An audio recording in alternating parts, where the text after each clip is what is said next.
الحمد لله رب العالمين والصلاة والسلام على سيد المرسلين وخاتم النبيين سيدنا وحبيبنا محمد وعلى آله وصحبه أجمعين ومن تبعهم بإحسان إلى يوم الدين. با سلام و درود خدمت شما بینندگان عزیز، هر جا که هستید براتون آرزوی خیر و سعادت و اوقات خوبی رو میکنم. در این ایام که ایام بسیار مبارکی هست و ما داریم نزدیک میشیم به یک عبادت بسیار بزرگ و عبادتی که عبادت عمر هست و رمز توحید و یکتاپرستی هست. ما این روزها به جمع زیادی از مسلمانان برای انجام فریضه حج به خانه خدا رفتند و انجام این عبادت رو که آرزوی همه مسلمانان هست رو دارن در شرف انجام دادن اون هستند. در این برنامه هم نگاهی به این عبادت خواهیم داشت و برخی از احکام اون و برخی از آثار و تأثیرات ایمانی و تربیتی اون رو مورد بحث و بررسی قرار میدهیم. مهمان گرامی برنامه جناب دکتر عبدالعلی محمدزی هستند. عرض سلام دارم خدمتتون جناب دکتر. از اینکه قبول زحمت فرمودید بسیار متشکرم. جزاک الله خیر. بارک الله. با بینندگان سلام علیکم بفرمایید.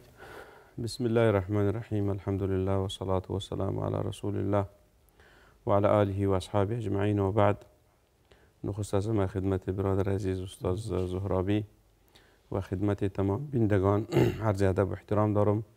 السلام علیکم و رحمت الله و برکاته. در خدمت شما است. علیکم السلام و رحمت الله. وقتی که بحث حج میشه من نمیخوام خیلی حاشیه بریم، مستقیما بریم سراغ یک موضوع بسیار مهم، این که حکم حج چیه و بر چه کسانی واجب هست. بله.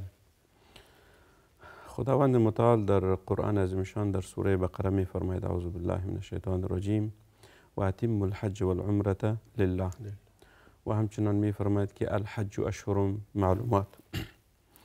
بدون شک حج یکی از مهمترین ارکان اسلام هست و یکی از ویژگی های حج است که در بین 5 رکن از ارکان اسلام بعض ارکان ما ارکان عبادات بدنی میگوییم و بعضش عبادات مالی میگوییم.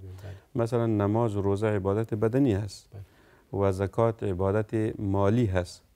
حج هست که هر دو عبادت با هم یک جا کرده است. هم مالی هست هم بدنی. بله، هم مالی هست که انسان خودش مصرف میکنه، نفقه میکنه و هزینه میکنه به خاطر ادای این فریضه، و هم بدنی است که خود انسان به این دیار مقدسه می رود و همین شعائر دین و مناسک حج ادا می کند. یکی از ویژگی های فریضه حج هست. بدون شک وقتی که ما موضوع حج را بحث می کنیم به یاد همون لحظه تاریخی می افتیم که خداوند متعال فرمود ان اول بیت وضع للناس للذی ببکة مبارکا. اولین خانه ای که در روی زمین آباد شده خانه خدا هست که او را کعبه شریفه میگویند و فیه آیات بینات مقام ابراهیم و من دخله کان آمنا و دیگر ویژگی های. خانه خدا در مکه مکرمه هست، کعبه در مکه مکرمه هست و مناسک حج هم به این خانه خداوند ربط مستقیمی دارد که آغاز و پایان این عبادات از خانه خدا شروع می شود که اون طواف قدوم و طواف وداع می گویند. یکی از ویژگی های خانه خداوند است که خداوند متعال فرمود که ان اول بیت وضع للناس للذی ببکة. این یک موضوع است. موضوع دومی است که شما گفتین موضوع حکم حج. حج فرض است، رکنی از ارکان اسلام هست که در سال 6 هجرت فرض گردید. یعنی در سال 6 هجرت این حج بالای مسلمانان فرض گردید و این حج قسمی که علما تعریفش کردن میگویند که قصد مکه به خاطر عبادت طواف، سعی، وقوف به عرفه و دیگر مناسک حج به خاطر اجابت و استجابت امر الهی و کسب ثواب. این تقریبا تعریف حج هست که وقتی که ما حج میگوییم به این معنی است که انسان باید ضرور است که به این دیار مقدسه بروند، چرا که حج هم عبادت زمانی هست و هم مکانی هست.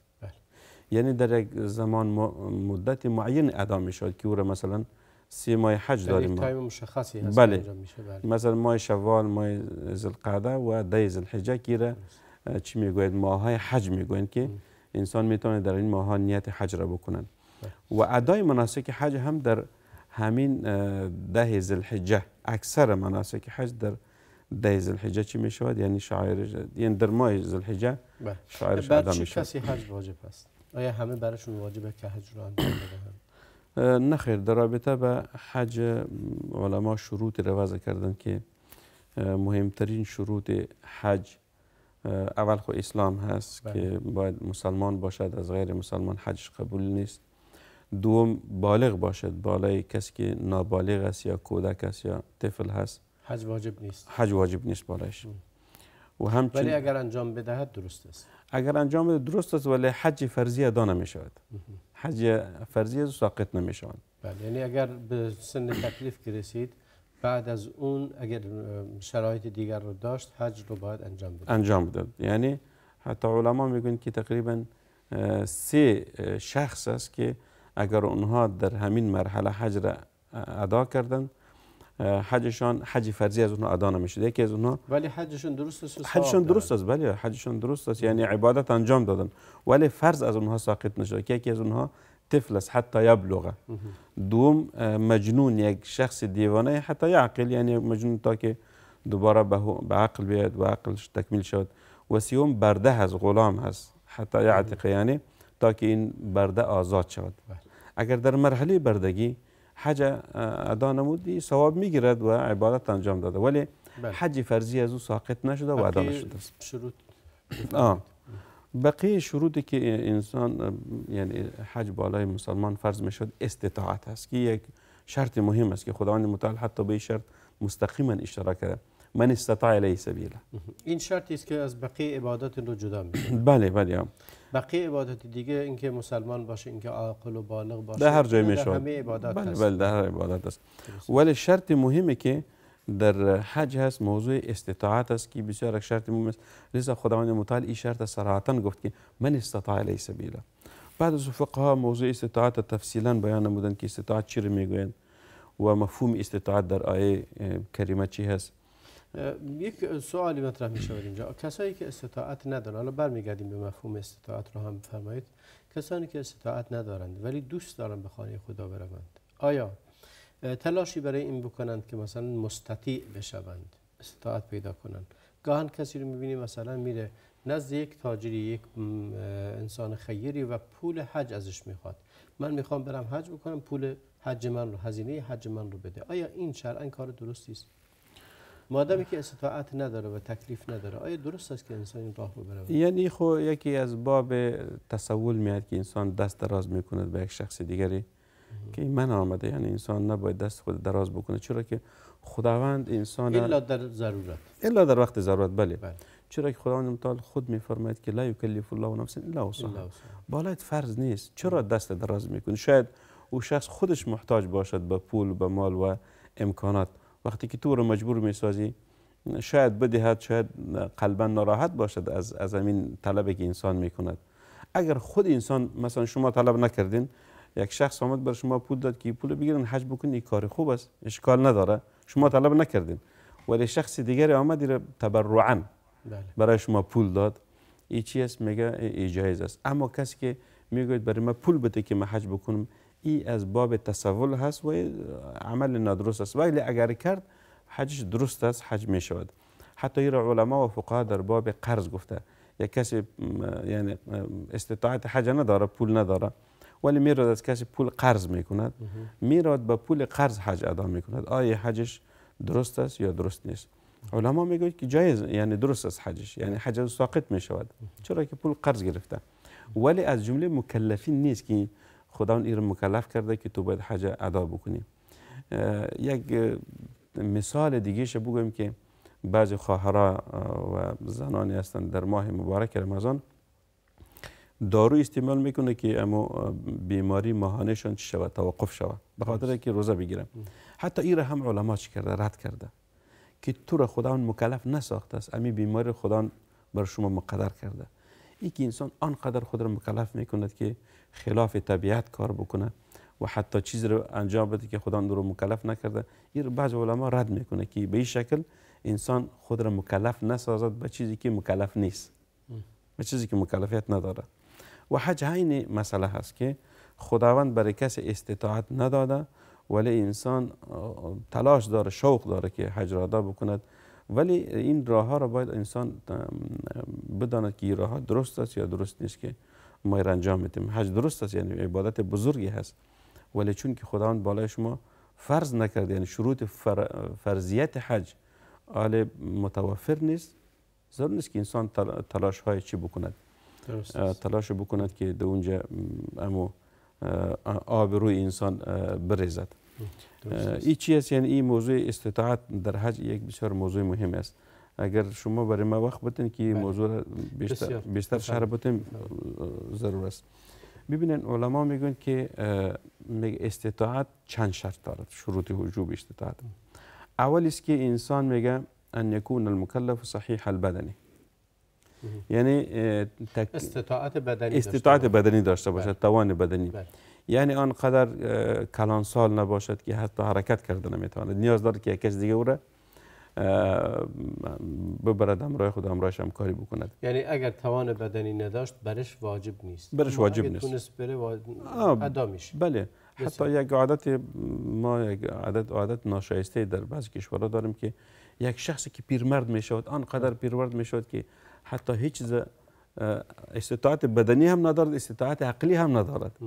نمیدونه که ما ارکان حج چی است، عبادت حج چی است، میراد اونجا اصلا نمیدونه چی کار میکنه. ولی این اشتباه است. حتی یک بعضی عادت‌ها در بعضی کشورها میگه بگذار که خوب آدم پیرمرد شوه و گناه زیاد کنه، بعد از در آخر عمر بره حج کنه که از گناه پاک شوه. یک تصور غلطی هست، در حالی که عبادت در جوانی این فضیلت خیلی زیاد داره. بله. فضیلت خیلی زیاد داره. بله، یعنی این چیز استطاعت بدنی هست که انسان باید چونه. اگر یک شخص بدنش درست بود ولی بیمار است، بیماری هم استطاعت نیست، یعنی استطاعت از انسان ساقط میکند. خصوصا بیماری چی باشد، بیماری مزمن باشد. دوم شرط استطاعت امن طریق است که باید راه پر امن باشد. یعنی استطاعت رسیدن به خانه خدا یا به مکه مکرمه، راه مهیا باشد، یا از طریق هواپیما، یا از طریق زمینی، یا از طریق دریای، هر راهی که میاد. بله. اون مسیر رو که می این امنیت وجود داشته امنیت باشد. بله. یعنی خطر جانی، هموار بودن راه وصول به کعبه. بله. یعنی خطر جانی و مالی به انسان متوجه نباشد. در قدیم زمان کسی که به حج میرفتن در راه خیلی دزدا بودن، مالش حجاج میدوزیدن، حتی خودشان به قتل میرساندن. بخاطر امروز هم هست همین جریان وجود داره، جنگ هایی که در منطقه وجود داره، مشکلاتی که در بله. راههای مختلفی وجود داره، تکلیف شرعی ازش ساقط میشه. بله. یعنی مانع چی میشد؟ مانع رفتن اونها به حج میشد. این هم شرط مهم است که باید راه امن باشد. حتی این امن چند بخش دارد. اگه اجازه بفرمایید که میان برنامه ببینیم، برمیگردیم خدمت شما. بینندگان عزیز با ما بمونید، میان برنامه ببینید، برمیگردیم و بقیه مسائلی که مرتبط به احکام حج هست رو خواهیم گفت.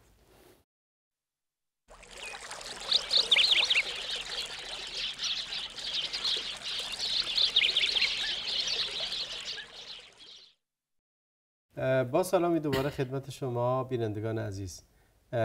درباره حج صحبت میکنیم و احکام حج رو میگیم و بخش اول صحبتمون رو اختصاص دادیم به حکم حج و شروط وجوب حج.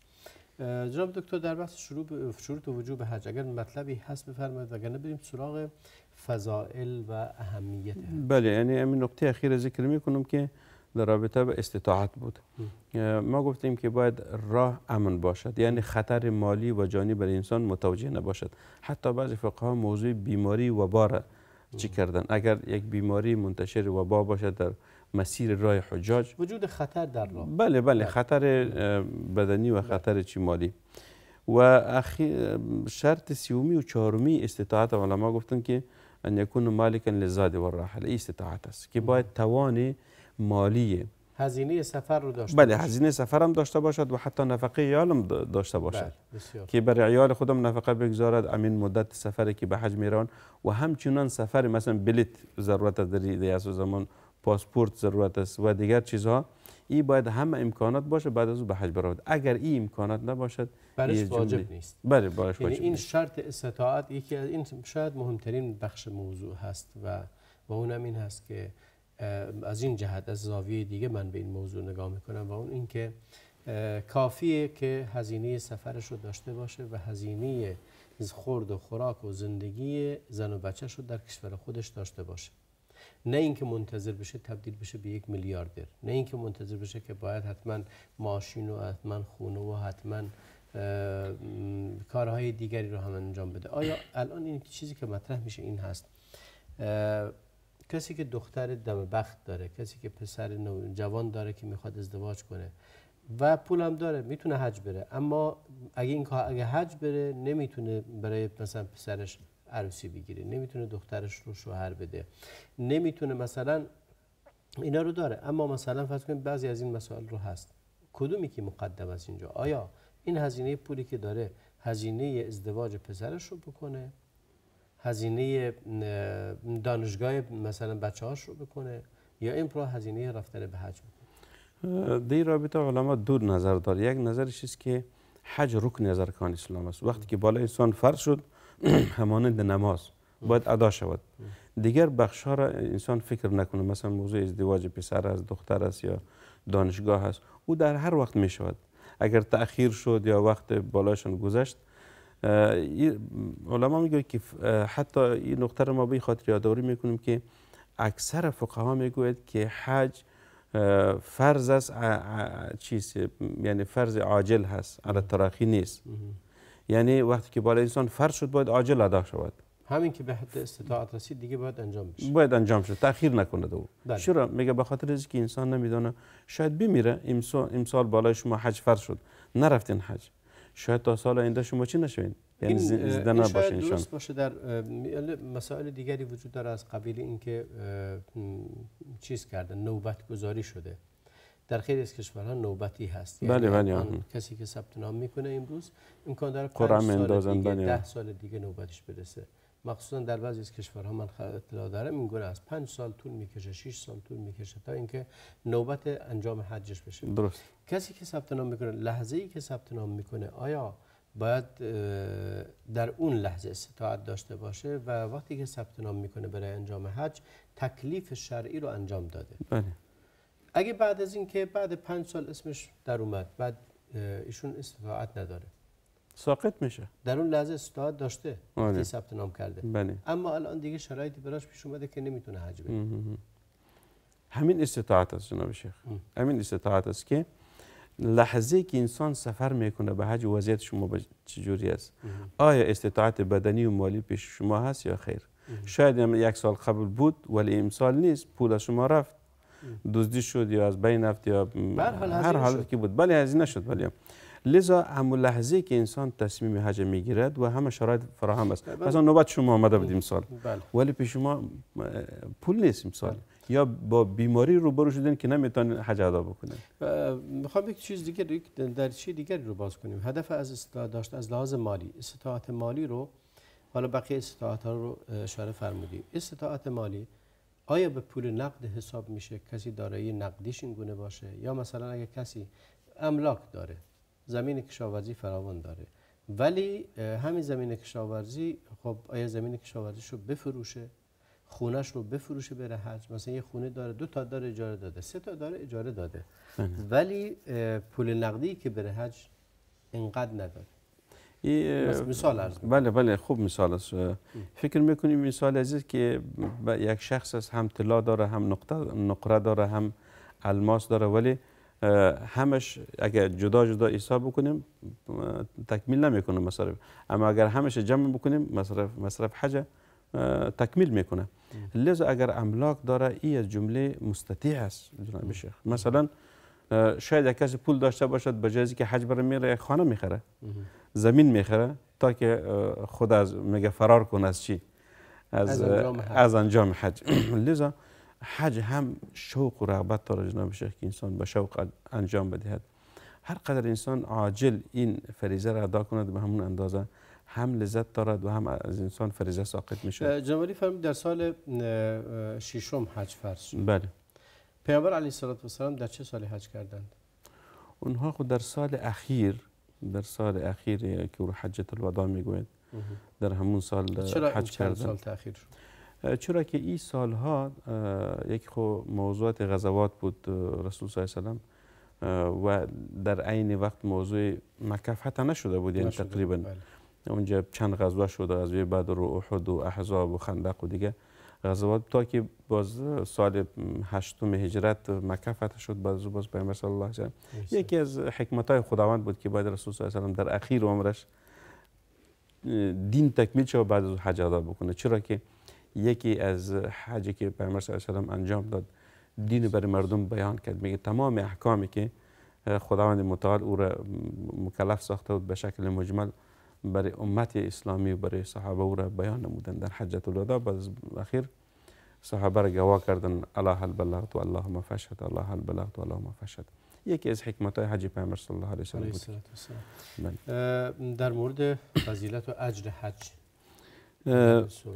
بله، یعنی درباره فضیلت حج خیلی احادیث آمده. همه چند حدیث مشهوری را خدمت شما عرض میکنم. یکی است که بخاری و مسلم روایت کرده از ابی هریره رضی الله عنه، پیامبر فرمودند که من حج فلم یرفث ولم یفسق رجع کیوم ولدته امه. بسیار یک حدیث زیبایی است که اگر کسی حج ادا نمود ولی در حجش فلم یرفث، یعنی با زن خود همبستری نشده بود، یک جا نشده بود، این رفث میگوید، ولم یفسق و کارهای ناشایسته و حرام انجام نداده بود، دچار فسق نشد. دچار فسق نشده بود، یعنی گناه قولی و عملی، رجع کیوم ولدته امه، و حجش در این وقت تکمیل بود. این نیست که حجش ناقص باشه، حجش با شروط و ارکان پوره و برابر بود و در این وقت رفت و فسوق هم نکرده بود. میگه خداوند پاداش از این حاجی به شکل میداد مثل که یک طفل نوزاد باشد. طفل نوزاد به این معنی است که یک طفل معصوم که هیچ گناه نکرده، یعنی خداوند تمام گناهایش برایش میبخشد. بله. حتی حدیث دیگری هم است که حدیث بزرگی است و بسیار امیدوار کننده. بله، یعنی حدیثی را بخاری و مسلم روایت کرده، حدیث صحیح است که باید حتی سبحان الله یکی از حکمت‌های احادیث پیامبر صلی الله علیه و آله که او را جامع الکلم میگفتی است که با الفاظ کوتاه معانی خیلی بسیار بزرگی است، خیلی معنی بزرگی است. من حج فلم یرفث ولم یفسق رجع کیوم ولدته امه، یعنی گناه‌های فردی و گناه‌های اجتماعی. یفسق چیست؟ این گناه اجتماعی است که بر دیگران اذیت نرسانه، یعنی الفاظ زشت و ناپسند از صادر نشود، کارهای ناشایسته از صادر نشود. این کلش بعد از او حج یک حج مکمل باشد، خداوند برش تمام گناهایش میبخشد. این یک موضوع است. موضوع دیگه، یک حدیث دیگری هم داریم که عمرو بن عاص روایت کرده است، میگوید که پیامبر صلی الله علیه و آله میگه روز برای ما گفت که امروز بیعت کن. ما گفتیم که ما به شکل بیعت میکنم، شرط دارم. گفت شرط چی است؟ گفتم است که ما امروز بیعت میکنم که خداوند برایم گناههای مرا ببخشد. بعد از رسول صلی الله علیه و آله برش گفت که اما علمت ان الاسلام یهدم ما قبله، کسی که مسلمان شد اسلامش تمام گناههای قبلی از رو برش میبخشد. و ان الهجرت تهدم ما قبله، و هجرت هم کسی که هجرت کرد برای خداوند امی هجرتش تمام گناهش برش میبخشد. و ان الحج یهدم ما قبله، و کسی که حج ادا کرد خداوند تمام گناهش برش میبخشد که یوم ولدت امه. این حدیث هم مسلم روایت کرده و چند حدیث دیگری هم از در رابطه به این فضیلت اجر فراوان به خاطر مشقتی است که در حج وجود دارد، به خاطر هزینه‌ای است که براش میشه، یا نه هیچ کدوم از اینها مطرح نیست، بلکه ذات حج و عبادت حج به خاطر معنا و مفهومی که در حج وجود دارد این هست.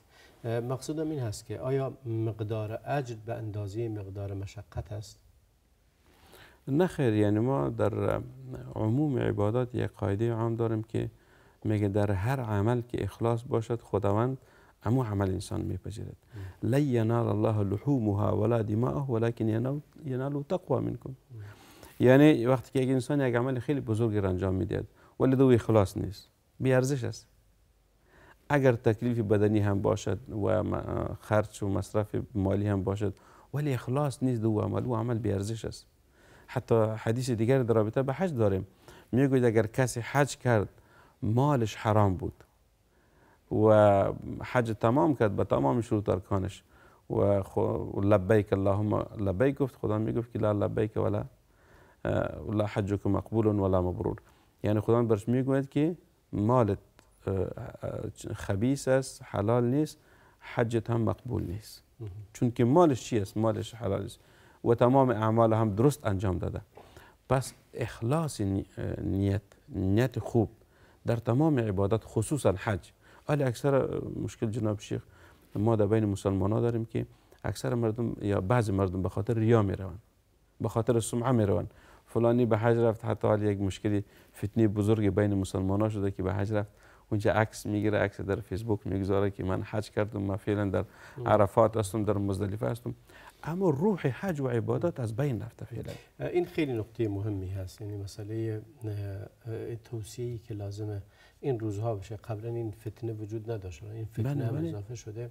هر کسی یک گوشی موبایل همراهش هست و خیلی صحنه های رو امکان داره فیلم بگیرن و تصویر بگیرن که صحنه های خوبیه، شاید مردم رو تشویق میکنه. اما صحنه های دیگری هم هست که در واقع تفاوتی با غیبت کردن، تفاوتی با نقل معایب دیگران نداره.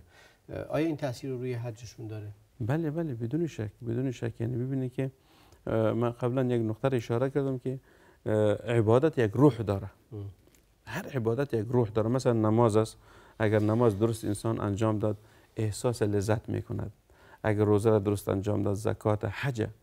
یعنی قبلا ببینید در قبل از اینکه تکنولوژی و به این مرحله برسد و پیشرفت و ترقی کنه انسان ها، مردم خیلی ساده حج میکردن با تکلیف و مشقت.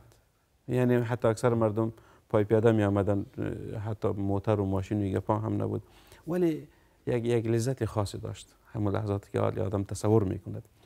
ولی میبینین بعضی حجاج ببینیم میگه فردا عرفه است، امروز حرکت میکنه در هواپیما، اونجا میره روز عرفات سپری میکنه و مزدلفه و مینا، 2-3 روز بعد برمیگرده میگه من حج کردم. حتی من خاطره دارم از حج جناب شیخ. ما در تقریبا چند سال قبل که در مینا بودیم، بعد از اینکه از عرفات و مزدلفه برگشتیم در ایام تشریق و قبل از آغاز مناسک حج، در مینا به نام ابراج جمرات هم بعضی هتل‌های درست شده. اکثر حجاج در می ابراج چی بودن؟ شب روز سپری میکردن. من گفتم این خو فرصت است که حرم شریف آدم برای یک نماز بخونه، چقدر اجر و پاداش زیادی داره. هر کس راحت دوست داره، ولی این وقت راحتی نیست که ما بخوابیم به خاطر خواب آمدیم یا به خاطر اینجا اتاق خوب است، غذای خوب است. نه خیر، این در خانه آدم در طول عمر خود چی میکند. خیر است اگر انسان تشنه شد، گرسنه شد، تکلیف شد، تکلیف بدنی، ولی فرصت ها را از دست ندهد که یک نماز در حرم شریف چقدر فضیلت دارد. درست است. یعنی تشویق باید ما بکنیم مسلمان ها که باید کوشش کنه در نمازهای خود، در اوقات ذکر، اوقات عبادت، اوقات اجابت دعاها این را فرصت بشمارن. فرصت مهمی است و بسیار، یعنی شاید انسان ارزش این لحظات رو نداند که این گونه اون رو سپری کند. همونطوری که جناب عالی فرمودید، همیشه خواب هست، همیشه خوردن هست، همیشه ملذات دیگه دنیا در خونه های خودمون همه هست. یک فرصت کوتاهی است که این فرصت کوتاه رو انسان کاری کنه که خداوند گناهانش رو ببخشه و همونطوری که حدیث شریف فرمودند رجعک یومی ولدته امه، برگرد آنگونه که تازه از دنیا و تازه از مادر متولد شده است. یک میان برنامه دیگه می‌بینیم، برمیگردیم خدمت شما. بینندگان عزیز با ما بمونید، بخش پایانی صحبت رو با دکتر عبدالعلیم ادامه خواهیم داشت.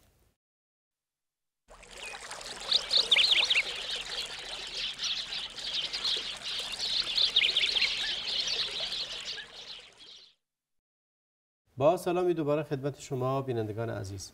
ما در بحث پایانی صحبت من امروز در باب حج هستیم و صحبتی که با دکتر عبدالعلیم داشتیم در خصوص معنای حج، مفهوم حج و احکام حج و اهمیت و فضیلت اون صحبت کردیم. جناب دکتر اگه در مورد اشاراتی هم در مورد آثار حج اشاره بفرمایید، آثار تربیتی و ایمانی حج.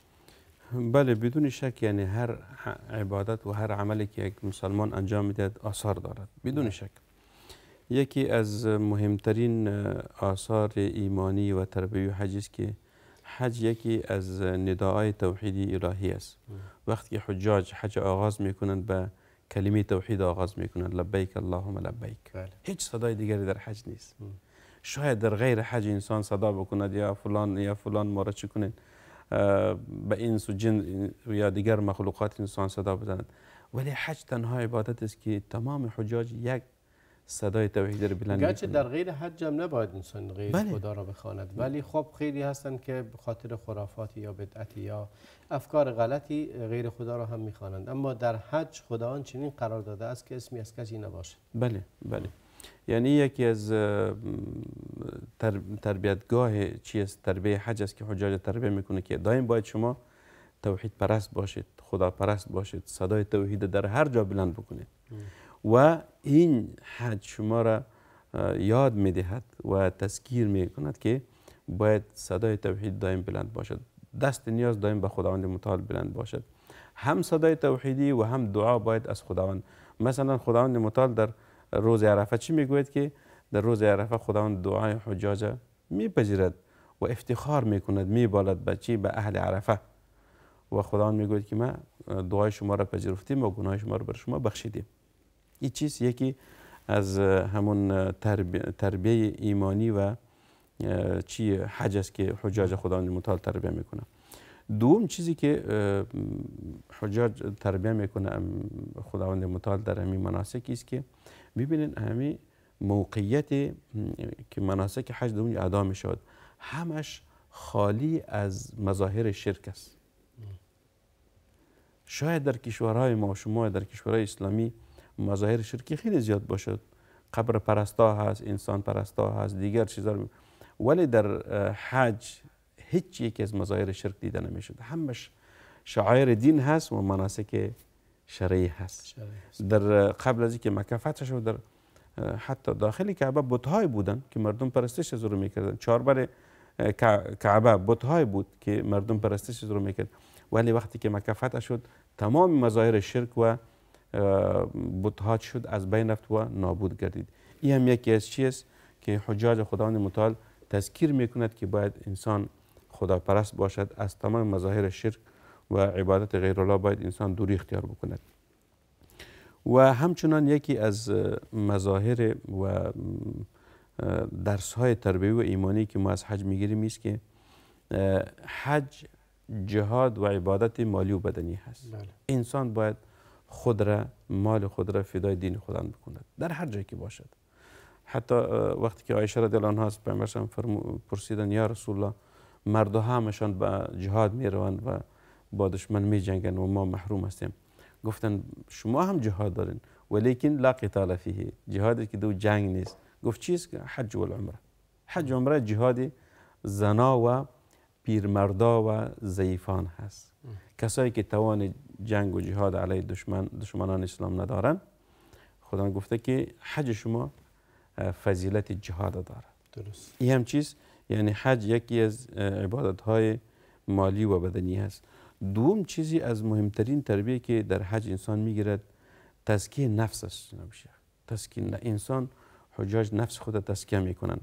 از چی؟ از شهوت ها و کدورت ها و کبر و غرور. ببینین بعضی انسان ها در کشورهایشان که هستند خیلی مالدار و پولدار هستند، بالای فقیرا و مستمندا کبر غرور میکنن، ولی وقتی که حج داخل شد همه مسلمانان یک تکره می پوشند که او را احرام میگوید. احرام نمونه تواضع و فروتنی هست برای حجاج. اگر فقیر است، اگر غنی هست، اگر رئیس دولت است، وزیر است، یک کشاورز است، همهشان یک پارچه را پوشیدن و یک عمل انجام میدهد. این یک تربیه عملی است که اسلام برای مسلمانان میگوید که باید دائم شما متواضع و فروتن باشند در مقابل همدیگر. کبر و غرور نکنید، چرا که صفت زشت است، اما فروتنی صفت خوبی است و صفت مؤمنه هست. این را هم اسلام برای ما چی میکند؟ برای حجاج خداوند متعال این تربیه را میدهد. این درس تربیتیش هم تربیت تواضع و فروتنی است. بله. و یکی از دیگر نمونه های تواضع و فروتنی در حج جناب شیخ، ببینین یک موی انسان یک نعمت است، مویی که در سر انسان است، ولی در حج در عمره میگوید که سر خدا باید تراش بکنی به امر خداوند، حلق یا قصر باشد و حلق افضل است. از چی کرده؟ از قصر کرده. حلق چی معنی داره؟ حلق است که باید موی سرت بتراشی ولو که هر قدر موی سرت دوست داشته باشی. تراشیدن موی سر یکی از نمونه های تربیه عملی انسان است به چی؟ به فروتنی. اگر قبل از او کدام علت سبب نبود ولی امروز این سببش است که باید به خاطر خداوند سرت بتراشی. من خاطره دارم جناب شیخ در رابطه. وقتی که به حج رفته بودم یک 4 جوان دیدم از کشور امارات بودن، همشان عمرایشان در بین 20 و 25 بود. یک جوان دیدم و هر 4شان با همسرای خود آمده بودن. یک جوان موهای خیلی درازی داشت. همراهشان نشستیم صحبت کردیم، گفتن که ما همه 4 با هم دوست هستیم و هر 4 ما میگه تصمیم گرفته بودیم که هر وقت ازدواج کردیم اولین کاری که انجام میدیم حج میریم و امو تعهد خود چی کردیم عملی کردیم، انجام دادیم. دوم چیزی را که من با خداوند وعده کرده بودم، میگه گفته بودم که موهای خودم من تا وقت تراش نمیکنم تا که حج نرم. در حج تراش میکنم، در دیگه جا تراش نمیکنم. خیلی موهای زیبایی داشت. جالب. سبحان الله. وقتی که حج تمام شد و دیدم موهای خود تراش کرده بود کامل، حتی من نشناختم چهرهش که گفت که من فلانی شخص هستم. ببینید چقدر یک لذت داره عمل انسان. این جوان در مرحله جوانی خود یک تعهد بسیار زیبایی میکند با خدا. ای خدا این موهای خود من در حج تراش میکنم. موهای خود خیلی دوست دارم. این چیز یک نشانی فروتنی است در انسان. و یک مظهری از مظاهر قربانی کردن چیزی که انسان دوست داره، چیزی رو که دوست داری به خاطر خدا، یعنی اون رو ذبح میکنی. در واقع شاید نوعی دیگری از گذشته از ملذات، گذشته از یعنی زیر پا نهادن چیزهایی که انسان جزو علاقمندی هاش هست. بله میفرمایید. بله تقریبا این چیز، یعنی این همون فروتنی یک بسیار صفت بزرگی است در انسان. انسان های فروتن انسان های بزرگی هستند، انسان های کوچکی نیستند. لذا خدا متعال تربیه میکنه مسلمانان را که باید قسمی که در حج فروتن بودن. ما در تلویزیون میدم پادشاه عربستان سعودی پارچه را پوشیده بود در مناسک خیلی عادی نشسته بود، هیچ شناخته نمیشد. این نشانه چیست؟ نشانه فروتنی است. همه با هم برابر، همه با هم تفاوتی وجود نداره. بله وقتی که از اینجا بیرون بشه باز تفاوت ها آغاز میشه، پولدار و مالدار و رئیس و فلان فلان. ولی این یکی از نشانه های ایمان است که در این مرحله هیچ کسی باید از شخص دیگر تمایز نداشته باشد و ویژگی نداشته باشد. نه خیر، یک عمل انجام میدن و امو عمل در یک وقت در یک جا و به یک شکل، به یک شکل و چهره. این هم چیز. دوم یکی از تربیه های که در حج حجاج میگیرن مساوات از بین طبقات اجتماع مسلمانان. مساوات یکی فروتنی است، یکی مساوات است. مساوات به این معنی است که خداوند این عبادت فرض کرده ولی چهره این مسلمانان باید به یک شکل باشد. اگر ما نماز ادا میکنیم، یک شخصی که پادشاه ثروتمند است لباس خوبی دارد ولی فقیر بیچاره لباس کهنه ای دارد، میان نماز ادا میکنن. فرق است، اونجا تفاوت است در لباس در خانه. ولی در حج خدا متعال میگوید که نه خیر، در اینجا باید یک لباس بپوشید. مساوات است بین همون شخص فقیر و همین رئیس جمهور و وزیر و مالدار ثروتمند. و حتی این پارچه ها قدر ارزش هم نداره، قیمتشان یک چیز است. خیلی تفاوت اندک شاید در بینشان باشد، ولی بازم هم پارچه و تیکه های چی است که مسلمان ها را چی میکند؟ برایشان تربیه مساوات و همدلی و یک برابری در بینشان چی میکند؟ ایجاد میکند. همچنین یکی از آثار حج جناب شیخی است که میگه حج انسان به صبر و درگذری چی میکنه؟ تربیه میکند. صبر میکنه انسان. انسان گرسنه میشود، تشنه میشود، مانده میشود. آره طواف کردن، حتی شاید خودتان هم حج کرده باشن، ما تجربه کردیم. انسان واقعا که پیامبر هم گفته که حج جهاد است، واقعا جهاد است. همین طوافی که 7 بار انسان طواف میکند خیلی مشکل است، آسان نیست. خصوصا فعلا که ازدحام خیلی زیاد شده است در طبقه بالایی یا بیرون از حتی حرم. انسان چی میکند؟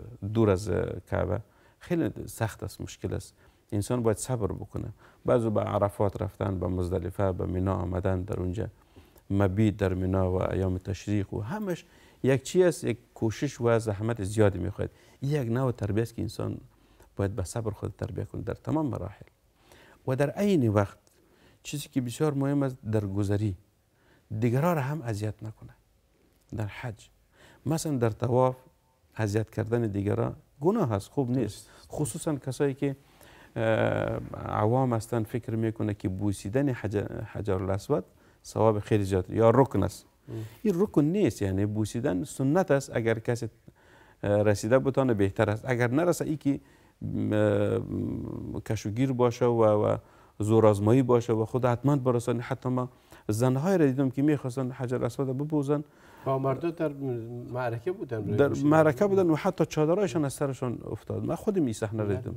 یعنی کار زشت است. خیلی اصلا بین مردای دیگه قرار میگرفت و وضعیت بسیار نادرستی که ایجاد شده بود به خاطر اینکه حجر الاسود رو ببوسه، در حالی که حجر الاسود اون که جناب عالی فرمودید نه رکن هست نه واجب هست نه هیچ کدوم از اینها نیست که، ولی به خاطر انجام این ظاهری که به هر حال تمایل مردم به کارهای ظاهری و تمایلاتی که وجود داره و جهلی که وجود داره به این که این یک سنتی هست اگر انجام شد اونم بدور از ارتکاب معصیت و بدور از ارتکاب محظوری از محظورات انجام میشه، اگر نه ترک میشه و اکتفا میشه به این که اشاره بله یعنی عین اجر و پاداش انسان میگیره. دقیقه به پایان برنامه داریم. بله تقریبا ما خلاص میره میگیم که حج رکن از ارکان مهم اسلام است که انسان به مال و بدنش این فریضه را ادا میکند و چیزی که بسیار مهم است باید حجاج مسلمانان که خداوند توفیق حج براشان بده نیت‌های خود درست بکنند که این حج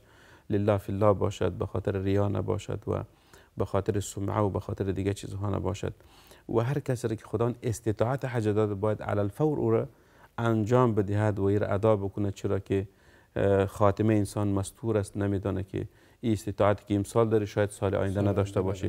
این را بکنه و حجاج که به دیار مقدسه رفتن و اونجا اخلاق خود درست بکنن، دیگران را اذیت نکنن، همون اخلاق اسلامی را مراعات بکنن، در پهلوی از که مناسک حج ادا میکنن سبب اذیت دیگران نشون، زبان خود حفظ بکنن، جان خود حفظ بکنن و کوشش کنه که برای دیگران خدمت بکنن و تا که خداوند متعال حجشان با مشروط ارکانی که بالایشان فرض کرده با مشکل اونها ادا بکنن و مثل که از مادر نوزاد باشن با مشکل خداوند گناهایشان برایشان ببخشه.